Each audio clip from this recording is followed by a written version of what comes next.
him for the precarious social climate his early passing had created. If Maggie was being honest with herself, and she usually was, she needed a rich husband, and she needed one now. There were several prospects present at this event, but to her they were vague blurs in the crowd. The girls were in town to pick out suitable attire for an upcoming stay at their cousin's country home and his wedding, and their aunt had been gracious enough to float them down Frith Street to a fashionable modiste, where Violet and Winnie made themselves apoplectic over silks, while Maggie fretted over ways to make their brief time in London productive. It had come to her attention that her aunt ran in the same social circle as one of the editors who had received a copy of Maggie's book in the post. He'd never responded, which had to be a mistake, because The Kilbride was exceptional stuff, and the people cried out for it. It had only taken minimal nudging from Violet, who possessed the theatrical charms of Sarah Siddons and the oratory cunning of the Prime Minister, to convince their aunt that this editor should receive an invitation to her poetry salon that coming Sunday. "No room should be this warm," said Violet, squishing around in her shoes beside Maggie. They had been barricaded by several ladies locked in conversation with the guest poet in the library, and though the fireplace was clear across the room, it was abnormally hot. "I think my hair is going to catch fire," she added. "Hurry up and humiliate yourself, Maggie, so we might go outside to relieve the heat."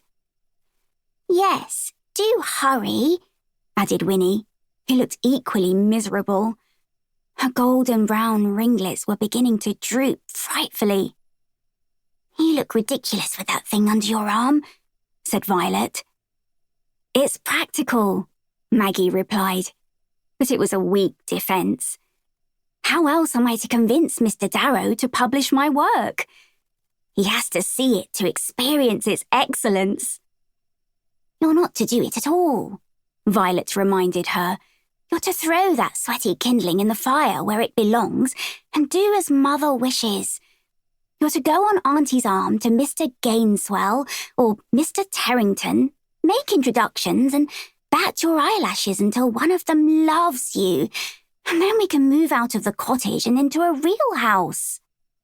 "Impossible," Maggie sighed. Violet was right, of course, but reality wasn't about to get in the way of her dreams. "I can smell Mr. Gainswell's gouty feet from here," said Winnie, sensibly and in a whisper.